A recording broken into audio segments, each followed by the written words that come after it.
Well, Kristaps Porzingis has finally been traded from Dallas after rumors since pretty much since he's been there, after the immediate future of him being moved from the Knicks.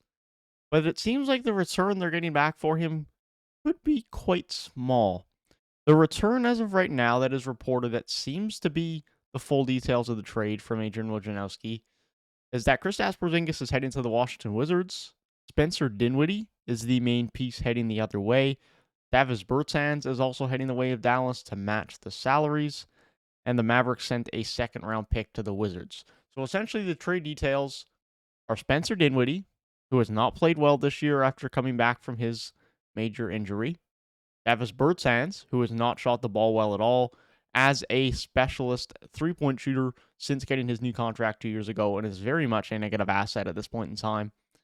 For Kristaps Porzingis, who sure has not been amazing this year, especially from deep, but is still fine, is on a big contract, but is a fine player, can get you 17, 18 points a night, is a fine rim protector, an okay rebounder for his size, and a second round pick.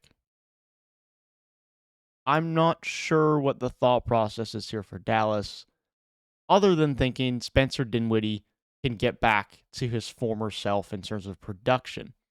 Because right now, in terms of production, Spencer Dinwiddie is just not good. Period. He's just not. Now, if you're Dallas, here's the rationale, and here's why I can kind of understand this move. Now, this is confusing for Washington as well, but we'll get to that in a minute. It's confusing for both sides.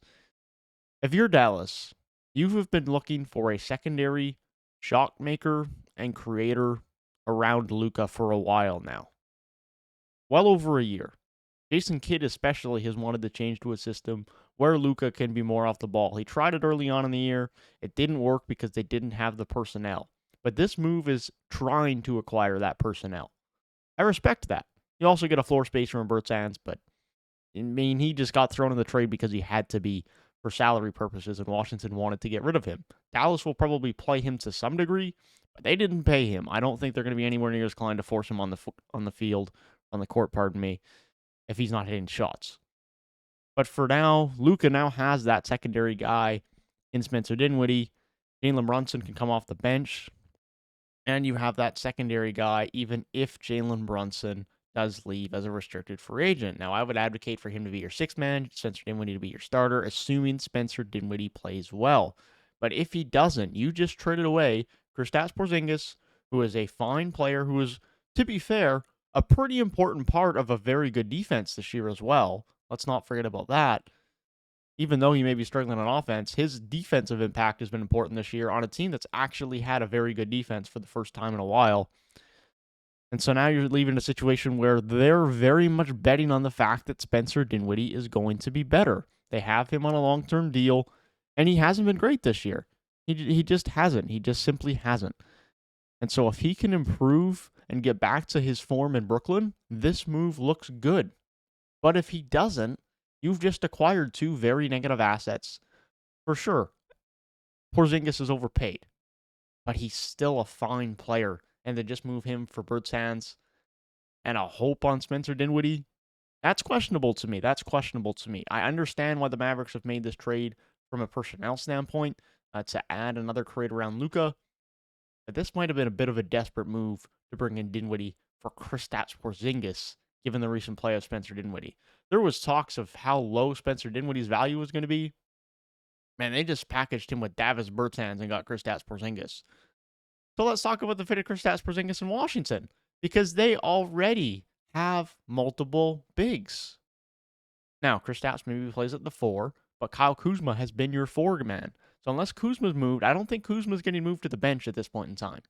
If you move Kuzma to the bench, you might as well tell Kuzma you're going to request a trade, because I don't think Kuzma's going to accept a role back to the bench within the Wizards organization at this point in time. So assuming that Kristaps Porzingis is playing at the 5, you have Thomas Bryant, who just came back from a significant injury, who you're going to have to decide on whether you pay soon or not as a restricted free agent. And you just signed Daniel Gafford to a 3-year deal this past summer. I don't understand it from that standpoint either. Sure, is Porzingis an upgrade over those guys? Definitely. Does he give you more spacing specifically over Gafford? Yes, and he still gives you the same level of rim protection. So if I'm Washington, unless I see before the deadline here, which as the time of recording this is like 9 minutes away, unless I see a move involving Gafford to Thomas Bryant, I'm a little bit confused. They're just going to end up letting one of those guys walk for nothing, or they're going to have three of those guys. One of them is going to have to try and get power forward minutes. That's going to cut into Kuzma's minutes. That's going to cut in Rui Hachimura's minutes. Washington just have too many players. They need to decide what they're doing. Kristaps Porzingis long term, if they thin out the squad, sure. But right now, between center and power forward, they have Kuzma, Rui, Kristaps, Bryant, and Gafford. They traded away Montrezl Harrell, but they need to figure out their rotations there. Kristaps, amazing value for Spencer Dinwiddie. Fit-wise, a little bit confused as to why they made the trade in that sense. But if they can move some pieces, figure out who they want to actually keep for the rotation, and Spencer Dinwiddie obviously wasn't a good fit there, wasn't fitting along well, then fair enough. Getting Kristaps Porzingis for him and Davis Bertans, who's a heavily negative asset as well in terms of his contract, heck of a move for Washington. Fit-wise, a little bit confused for now. That being said, if Spencer Dinwiddie can figure it out better in Dallas, maybe the fit and the teammate situation really was bad in Washington, and that was a big reason for his struggles, then fair. And this is going to look like a good move for both sides. But if Spencer Dinwiddie continues to flop, this could look like another bad trade for Dallas. Another bad Kristaps Porzingis trade. That being said, that is my thoughts on the move. Let me know your thoughts down in the comment section below.